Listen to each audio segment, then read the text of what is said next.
सज्जनों, पाठशाला में जाकर के कंस वही उपद्रव करता है जो राक्षस प्रवृत्ति के उपद्रव होते हैं। गुरुजनों का अपमान करना, अपने साथ के बच्चों से पूछता है, रे आज खाना बना के लेके आए हो? बोले हाँ खाना आया है। एक कहता है भैया मैं तो खा के आया हूं। दूसरा कहता है क्या खाया? बोले आज हमारी माँ ने परांठे बनाए थे। बोले जीव दिखाना। तो बच्चे जीव दिखाते हैं, उनकी जीव में कांटो चुभ देता है। कोई वृद्ध मिलता है उसे धकेला देना, गुरुजनों का अपमान करना, कभी कभी वृक्षों पर चढ़ जाता है, पक्षियों के घोंसलों को तोड़ना, ये कंस के उपद्रव बनते चले गए। कंस जब बड़ा हुआ तो संतों को अपमानित करने लगा। कहीं वेद उच्चारण होता है तो बस उन ब्राह्मणों को दंडित करना, संतों की कुटियाओं में आग लगाना, ये तरह तरह से उपद्रव कंस का जीवन का एक चराचर निर्हार बन गया है। सज्जनों, धीरे धीरे बारूदी पीने लगे हैं महाराज। समुद्र मंथन की कथा में बड़ा एक आश्चर्यजनक आता है। ये पीने वाले होते हैं ना महाराज, जिसके पीने से चेहरे पर रुहानी आ जाए और बुढ़ा भी पी ले तो जवानी छा जाए। हाँ, पीने वाले कभी कभी ये कहते महाराज ये 14वां रतन भी तो है। महाराज 14वां रतन नहीं, ये जहर है, जहर है। 14 रतन तो निकले थे, श्री रंभा विश्ववारिणी, अनी शंख गजराज, धेनु धनंतर कल्पतर और चक्र मणिबाज। ये 14वां रतन नहीं, जो वारुणी पहले निकली थी वो अब कहां रखी है महाराज। वारुणी भी पीने लगे महाराज। व्यासपीठ पर वारुणी ही शब्द दिया गया है और ना जाने क्या क्या कह देते हैं लोग। क्यों? और जब वारुणी पीने लगे महाराज तो उसका चराचर ही बदल गया, निराधार ही बदल गया। 16 मित्रों और गण और रहने लगे उनके साथ। एक दिन 16 मित्रों के साथ महाराज जंगल में खड़े थे। वृंदावन से, नंदगांव से, बरसाने से कुछ गोपिकाएं दूध दही बेचने के लिए माखन घी लेके जा रही थी। मथुरा क्योंकि राजधानी थी। आज से 10, 15, 20 साल पहले जो नावे की बाजार में घी बिकता होगा, हमारे यहां भी बिकता था महाराज। अब घी के दर्शन होते हैं महाराज? कहीं नहीं होते। अब तो दूध बिकता है। तो पहले दूध दही घी बेचने जाती थी महिलाएं। कंस ने एक दिन वारुणी के नशे में सब यदुवंश पुत्री कन्याओं महिलाओं को लाइन से खड़ा कर लिया। हाथ में बहुत सुंदर सा कोड़ा तलवार लगी है। 18 मित्रगण उसके डंडा लेके खड़े हैं। पूछने लगा तुम कितनी प्यारी कुंवारी हो, अपनी उम्र की मारी हो तुम।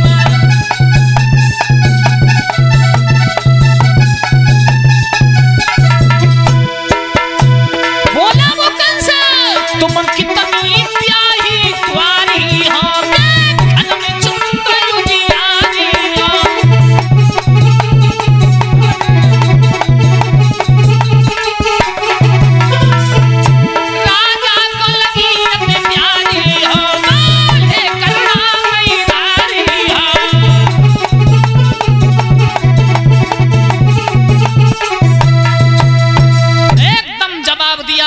तुम में से कितनियों का विवाह हुआ? अरे कितनी तुम कुंवारी हो?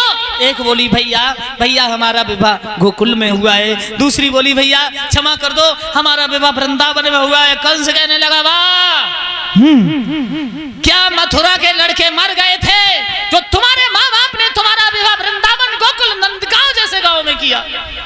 वो अबलाएं हाथ जोड़ती रही, वो अबलाएं रोती रही, छटपटाती रही। कंस ने मार मार कोढ़ों के मारे उन अबलाओं की तन की खाल को खींच डाला।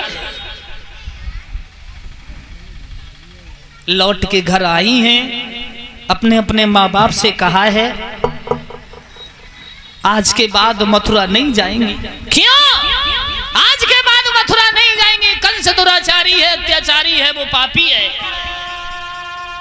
सभी यदुवंशी इकट्ठे हुए महाराज कंस के दरबार में पहुंच गए। महाराज की जय हो, जय हो महाराज की।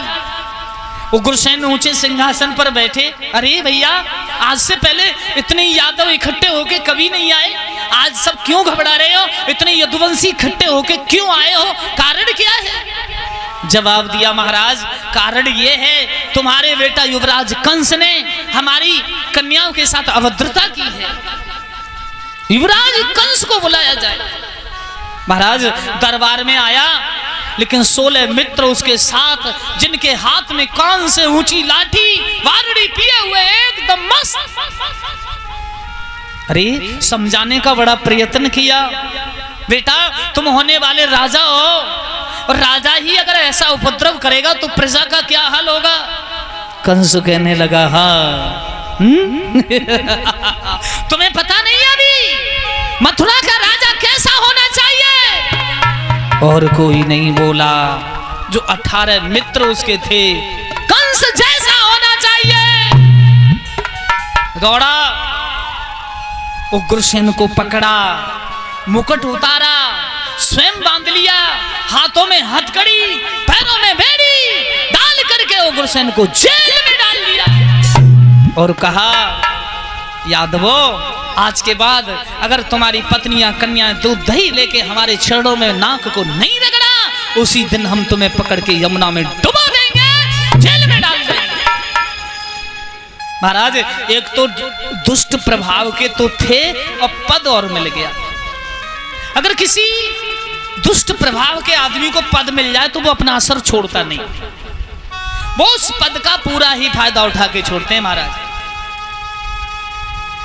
वेदों को जलाया जाने लगा, ब्राह्मणों के मस्तकों को ठुकराया जाने लगा, वेदों की निंदा देखते हुए, ब्राह्मण संतों की निंदा देखते हुए पृथ्वी भूमंडल को त्यागने को तैयार हो गई। वेदों को जलाया जाता है, ब्राह्मण ठुकराए जाते हैं, उस कंस राज के शासन में अब यज्ञ न रचाए जाते हैं।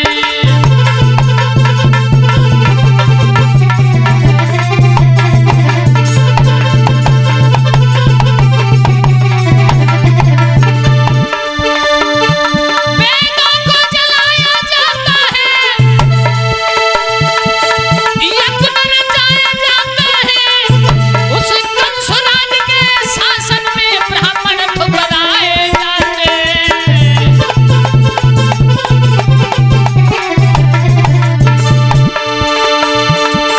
रोती है वो माँ पृथ्वी, और रोती है वो माँ पृथ्वी, असुर से वीर बहाती है, उस कंस राज के शासन में दुखिया रोई रोई घबराती है।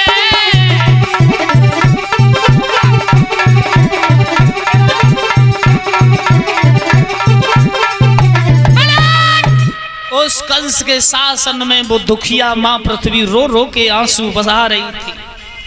दौड़ी दौड़ी इंद्र से कहा, इंद्र ने मना कर दिया। यम कुबेर वरुण इंद्र सभी देवता इकट्ठे हुए कैलाश की ओर भगवान शिव के पास पहुंचे। त्रिपुरारी मेरी रक्षा करो। भगवान से बोले, मैया तेरे आंसुओं को मैं नहीं पहुंच सकता, उस कंस को मैं मार नहीं सकता। सब देवता भगवान शिव ब्रह्मलोक की ओर चले। ब्रह्मा जी से कहा, आप ही मेरी रक्षा कीजिए। ब्रह्मा जी ने कहा, देवी रक्षा तो तेरी मैं भी नहीं कर सकता। आहा। सब देवता बोले, चलो क्षीर सागर में चलते हैं। तो महाराज क्षीर सागर में जाने को तैयार, तो ब्रह्मा जी ने मना कर दिया, क्षीर सागर में जाके क्या करोगे? भगवान तो हर जगह व्याप्तमान है ना महाराज, कहीं जाने की जरूरत नहीं।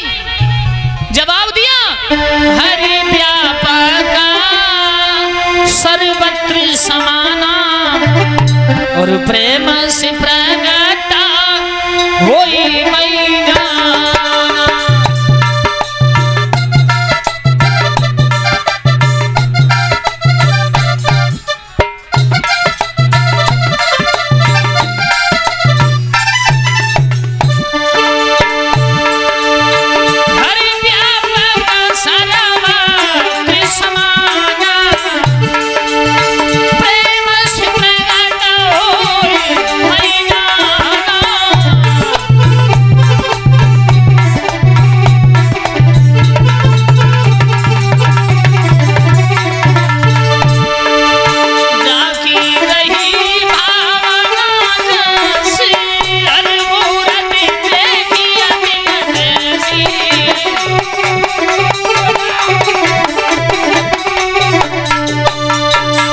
भगवान ब्रह्मा जी ने कहा कहीं जाने की जरूरत नहीं देवताओं, बिन पग चले सुने बिन काना और कर बिन कर्म करे विधि नाना। भगवान बिना पैरों के चलता है, बिना हाथों के करोड़ों काम कर डालता है, और हर व्यापक हर जगह वो व्याप्तमान है, पत्ते पत्ते में वास करता है, कण कण में वास करता है। अरे यही बैठ के भजन करो, कहीं जाने की जरूरत नहीं है, भगवान अपने आप यहीं आ जाएंगे।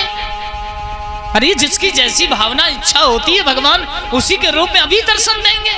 याद करो, बुलाओ भैया। देवता उसी समय भजन में मस्त हो गए हैं, सोच रहे हैं तेरा सुनो हितकारी, हम पे पड़ी मुसीबत भारी, तेरा सुनो।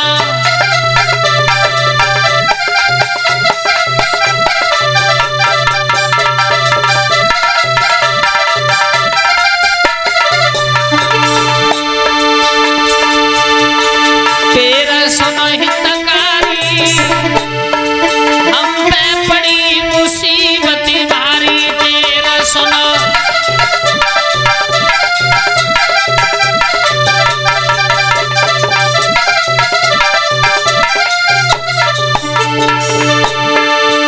अरे तुम हो नाथ सर्व सुख देवा,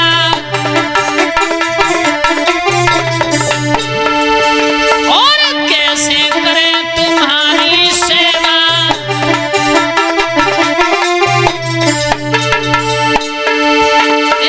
तुम हो नाथ सर्व सुख देवा, कैसे करें तुम्हारी सेवा।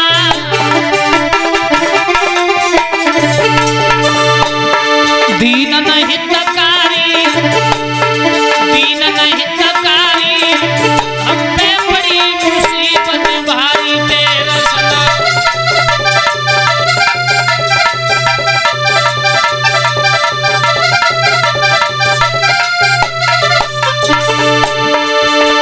तेरा सुनो हितकारी, हम पे बड़ी मुसीबत भारी, तेरा सुनो।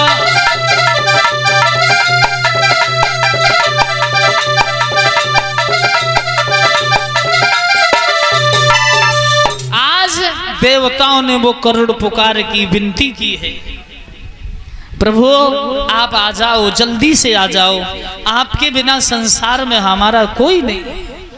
भगवान ने जरा भी देरी नहीं की, वो करुण पुकार देवताओं की जिस समय सुनी है, एकदम भगवान आकर के सभी के बीच में गरुड़ के द्वारा प्रकट हुए। पूछा क्या कष्ट है देवताओं।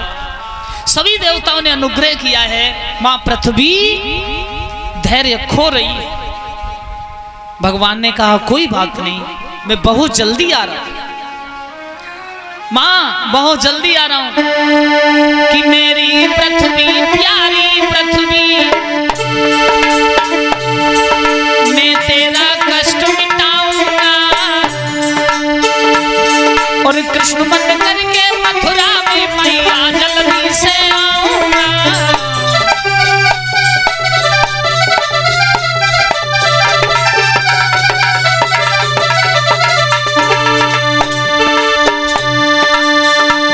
मेरी पृथ्वी प्यारी पृथ्वी, मैं तेरा कष्ट मिटाऊंगा, और कृष्ण बन करके मथुरा में मैया जल्दी से आऊंगा।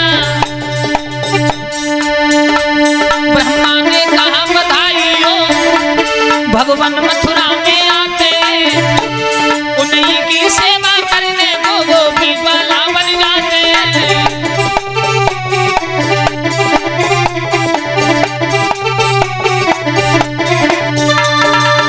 भगवान ब्रह्मा ने कहा बधाई हो बधाई हो।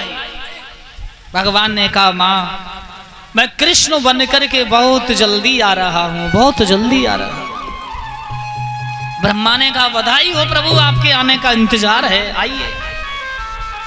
जितनी देवियां थी सब देवियों से कहा महाराज पीछे से